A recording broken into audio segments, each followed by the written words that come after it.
The 2022 NFL Draft has finished up the third season of their NFL careers, so it's time to look back and see if they've lived up to expectations or not. In this video, I'm going to be grading the first half of the first round of the 2022 NFL Draft 3 years later. This video, I'm covering picks 1 through 16, and next week, I'll cover picks 17 through 32. If you enjoyed this video, then please drop a like and subscribe if you're new. Subscribe takes just a second, and it really helps me out. Thank you, and let's get started. Pick 1, Travon Walker, C. Walker hasn't necessarily been bad for the Jaguars, but he has not nearly returned number 1 overall value. He's just been an average edge rusher throughout his career. His best season was in 2023, where he had just a 12.2% pressure rate, which is pretty average for an edge rusher. Walker was drafted first overall due to his absurd physical tools. He's 6'5", 272 pounds, around a 4.51 40-yard dash. He also had a 10'3" broad jump. The potential with Walker was and still is insane. However, he hasn't been able to reach that yet, and at this point, who knows if he even will. He was also taken directly before Aidan Hutchinson, who is one of the best edge rushers in the league today. Overall, Walker hasn't been worth the number 1 overall pick, but he has provided decent edge play, and hopefully one day he can take that leap forward. Pick 2, Aidan Hutchinson, A+.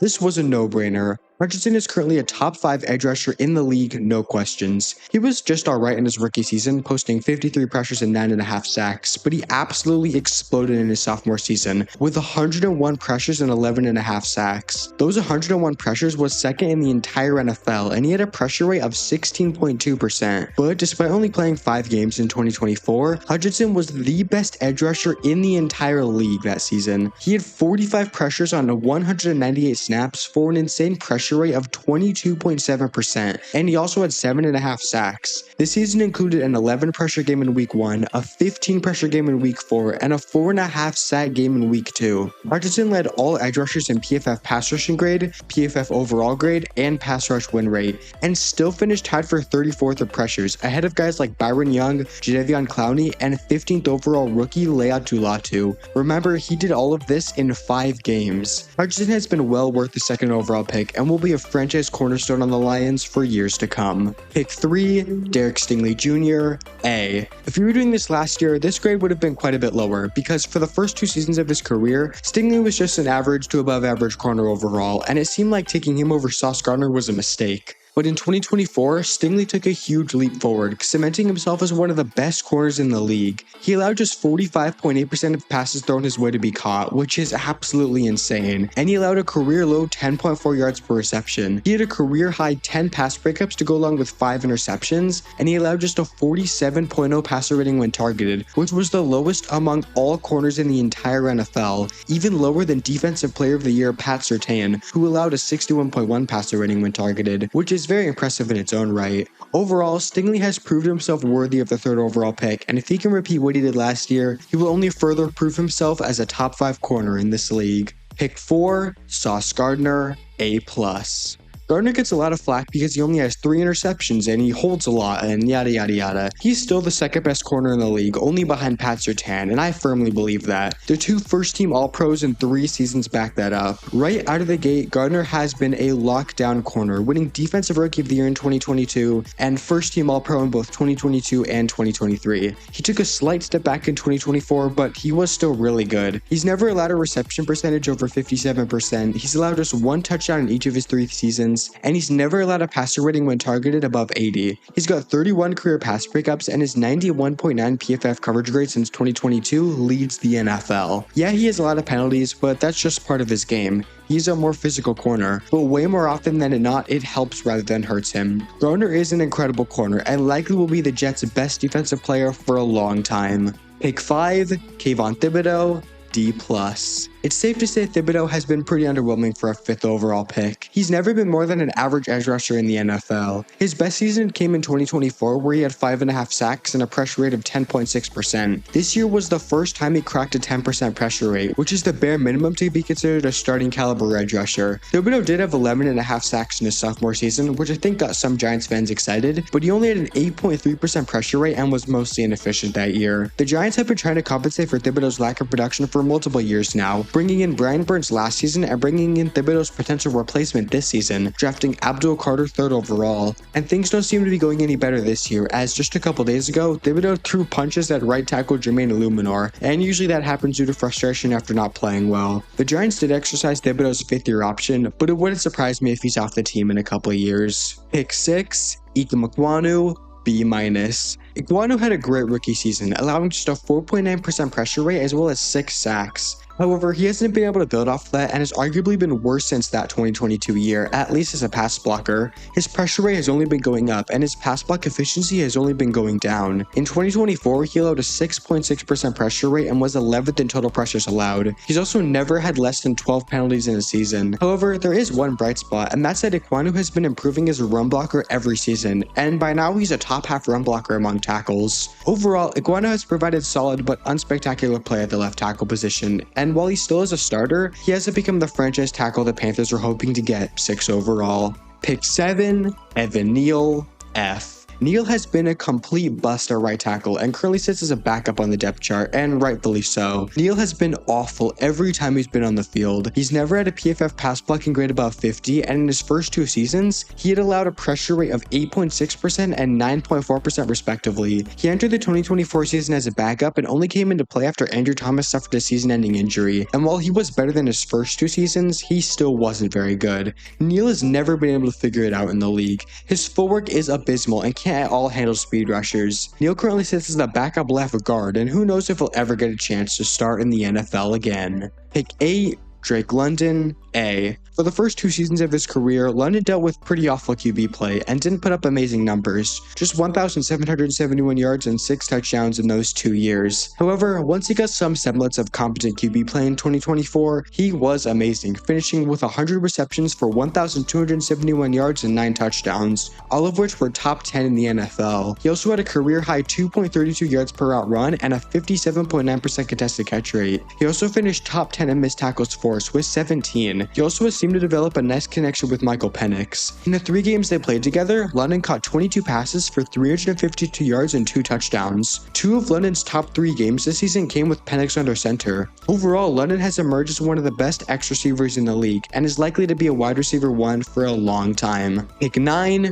Charles Cross, B. Cross has been a very solid tackle for the Seahawks, but has only been getting better and better throughout his career. His first 2 seasons were just alright. He allowed 48 and 42 pressures respectively and was nothing more than an average tackle. However, he took some nice steps forward in 2024, allowing a career low 6.5% pressure rate and also had his best season as a run blocker. He really shined in some games, playing especially well against Denver, Minnesota, and Buffalo. Cross hasn't quite reached franchise tackle territory yet, but has been getting better and in a couple of years could be talked about as one of the premier left tackles in the NFL. Pick 10, Garrett Wilson, A. Wilson has been a very consistent, reliable receiver ever since he got drafted, despite dealing with some pretty bad quarterback play. He won Offensive Rookie of the Year in 2022 and has had over 1,000 yards all 3 seasons of his career. Under Aaron Rodgers, he had the best season of his career, with career highs in receptions, yards, and touchdowns. He also had a 51.7% contested catch rate, by far the highest of his career, and we can't forget the incredible one-handed catch against the Texans that he made. Though it's close, I think Wilson has been the best wide receiver in this draft class, just barely ahead of guys like Drake London and Chris Olave. His ability to produce despite dealing with some truly awful quarterbacks like Zach Wilson, Mike White, and Tim Boyle has been very impressive. He is a great wide receiver and should be the Jets' #1 target for a long time. Pick 11, Chris Olave, B+. Olave has all of the tools and all of the potential to be one of the best wide receivers in the league, and he's shown flashes of that. He started off his career with 2 1,000-yard seasons, and even in 2024, he had career highs in reception percentage, contested catch rate, and drop rate before getting injured. But that's the main problem with Chris Olave. Injuries, specifically concussions. Everyone talks about how Tua Tagovailoa has had way too many concussions in his short career, and that's true, but not enough people talk about Chris Olave's concussion problems. Olave has had 4 confirmed concussions concussions in just 3 seasons. 1 in his rookie year, 1 in his sophomore year, and 2 last year. His second one keeping him out of the entire second half of the season. That is legitimately concerning, and if he takes one more good shot to the head, he could actually be forced to retire. I really hope Olave stays healthy, because when he's on the field, he is a true difference maker. Pick 12, Jameson Williams, B. Williams didn't do much in his first 2 seasons, having just 1 reception for 41 yards in his rookie season, and 24 receptions for 354 yards in his sophomore season. However, he broke out in 2024, catching 58 passes for 1,001 yards and 7 touchdowns. His 17.3 yards per reception was 6th among receivers. He also only had a 3.3% drop rate and a respectable 46.2% contested catch rate. Williams is one of the most explosive players in the NFL and is always a big play threat who can take the top off the defense. He opens up the entire offense just by the threat of the big play. There are very few players who can keep up with him in the open field. I want to see Williams repeat his success before I give him a higher grade, but he has the potential to become one of the premier deep threats in the NFL. Pick 13, Jordan Davis, C+. Davis was an athletic freak out of Georgia, running a 4.78 40-yard dash at 6'6", 341 pounds. However, he hasn't lived up to his 13th overall draft position. He's never had a pressure rate of above 7.2%, and it's been declining every year. He's been mostly ineffective as a pass rusher, but while he is a better run defender than pass rusher, he's still not all that great. In 2024, he was 93rd in run stop rate at 5.7%, and he had a career low 57.6 PFF run defense grade. Obviously, being a nose tackle, he's not going to put up crazy numbers or anything like that, but you would still like to see more from the 13th overall pick. His snap count significantly declined this year, going from 519 snaps in 2023 to 387 snaps in 2024, despite playing the same amount of games. Overall, Davis has provided decent nose tackle play, but he really needs to take that leap forward in order to return the value the Eagles spent on him. Pick 14, Kyle Hamilton, A+.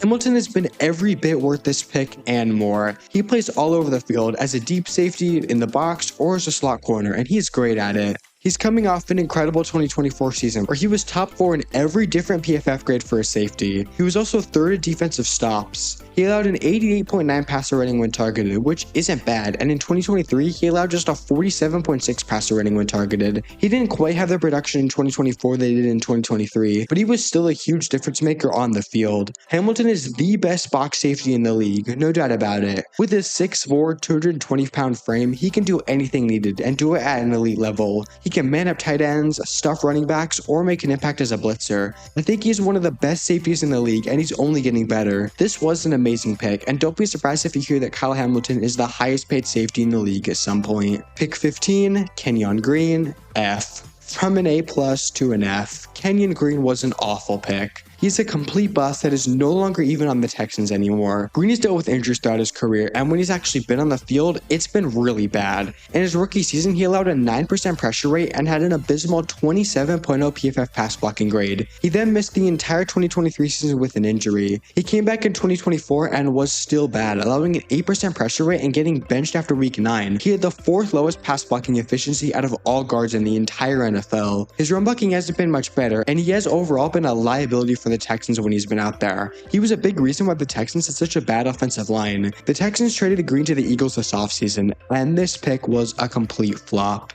Pick 16, Jahan Dotson, D. Dotson actually played fairly solid for the Commanders in his first 2 seasons, but prior to the 2024 season, he was traded to the Eagles. In his 2 seasons with the Commanders, Dotson got 84 passes for 1,041 yards and 11 touchdowns. However, his second season was far worse than his first, and that's probably why he was dealt. The run numbers aren't that different, but he went from a 61.1% contested catch rate to just 33.3%, and his yards per route run dipped from 1.39 to 0.82. I don't think the Commanders should have given up on Dotson so early, but they did. And though he was decent for them, the fact that he was off the team in 2 years is what gives them this D grade. But that's it. Those are my grades for the first half of the first round of the 2022 NFL Draft 3 years later. Where do you agree? Where do you disagree? Comment below. If you enjoyed this video though, please drop a like and subscribe if you're new, and don't forget to come back next week for picks 17 through 32. That's it for me. See ya.